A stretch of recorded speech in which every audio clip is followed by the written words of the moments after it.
Roja zimanê dayîkê cîhanî li tevayî ziman nasan hemû kesên ku di mecalê ziman da kar dikin û taybet jî mamosteyên zimanê Kurdî ez pîroz dikim. Bi rastî yanî mijara a zimanê dayîkê mijarekî girîng el asta cîhanê. Me li vê herêmê jî taybet herêmên ku Kurd lê jiyan dikin û taybet Sûrî de jî me gelek piskirêk di dema bihurtî de me jiyan kirin ber ku zimanê dayîkê her qedexe bûn û dîsa piştgîra dewletê jê re nebû û astengî gelek hebûn. Ji bo ku ziman pêşkeve û ziman xwe ji wendahiyê wisa xelas bike gelek tekoşîn hatin kirin.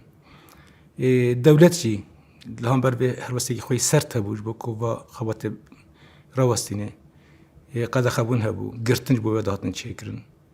Gelek perçiqandin hebû. Ji bo vê jî yanî zû zehmetekê mezin ev mecala wisa di pêvajoya bihurtî de taybet a dema rejima Beas da me jiyan kir. Di dema şoreşa Rojava da xebatekî mezin hate kirin.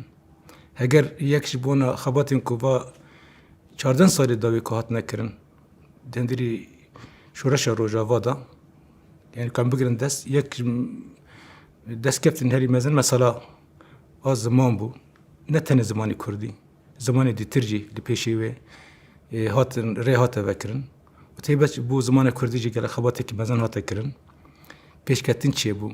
Carê yekem pêkhatiyên herêmê û taybet jî Kurd ferset dîtin ku bi xwe bi azadiya xwe û derfet destwan ketin ku zimanê xwe pêşxînin.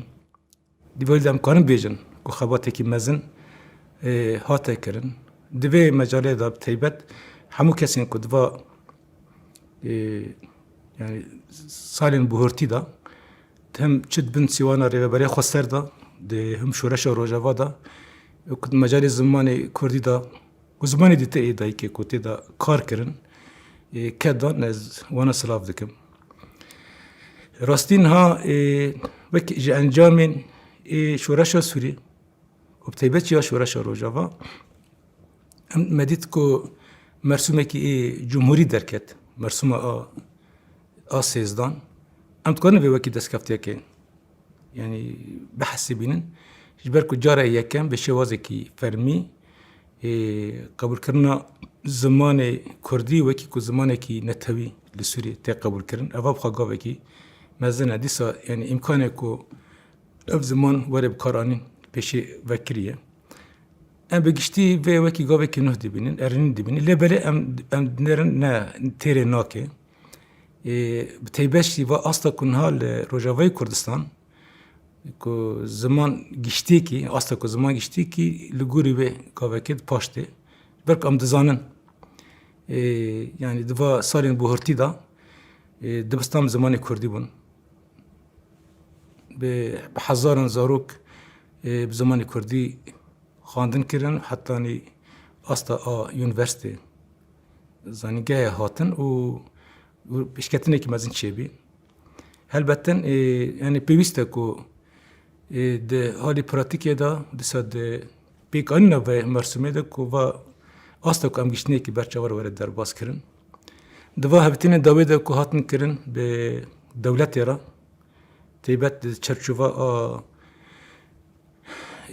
rêkeftina a 29 mehê yekê ser vê mijarê me gelek em rawestan û dîsa halekî da ku ev mersûma sêzdeh yanî dîsa em ji xwe re esas digirin ku ji bo xebat ser wê were girtin lê belê ji bo gavekî daha mesir were avêtin û zimanê xandinê bibe zimanê Kurdî li ser vê nixwaşek hate kirin û birêr hate girtin ku li ser vê xebatek were kirin.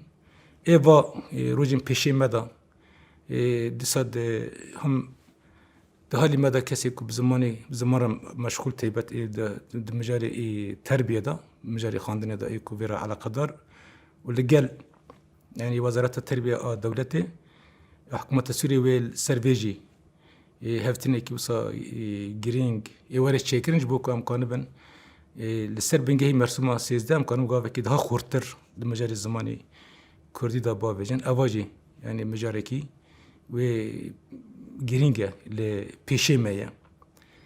û em hêvî dikin kî di va pêvajoya pêşê me de ku di mecalê zimanê de yekê bi giştî li vê herêmê em karin gavekî daha xurttir bavêjin. Bi taybet em ketine merhelekî nû. Va ev pêvajo li gelek kariyan da em pêwîst e avakirinê bine çêkirin. Lê yek ji mijarê herî esasî ku em tê de karin gave bavêjin, sazî xwe bîtir ava bikin, xebatekî daha xurttir li gorî berê bikin. Mijarê çandê ye. Çanda Kurdî ye. û bi taybetin nava de jî mijarê ê zimanê Kurdî ye. Ji ber wê ji me tê xwestin ku em vê xebatê daha xurttir bikin. Saziyên zimanê Kurdî daha bîtir pêşxînin. Taybet ez ji hem ji gelê me dixwazim ku daha bîtir giranê xwe bidin ser zimanê Kurdî. Zarokê xwe bîtir bişînin dibistanan ê bi zimanê Kurdî pêşxînin. Dîsa kesê ku em bêjin zimannas û kesê ku di mejalê zimanê Kurdî de kar dikin, dîsa xwasteka min ji wan jî ew jî ku di vê demê ji berê daha bîtir xebatê xwe ê akademîk bîtir pêşxînin. Saziyên ê zimanê Kurdî de bîtir yani karin tê de kar bikin ku em karin bin astekî daha bilindtir ji saziyan. Sazê ku bi zimanê Kurdî re eleqedar bidin çêkirin. û ez vê barî de me di va pêvajoya pêşê me de ev bê pêvajoyekî serkeftî ji bona zimanê dayîkê bi giştî û bi taybet ji bo zimanê Kurdî. û spas ji bo we.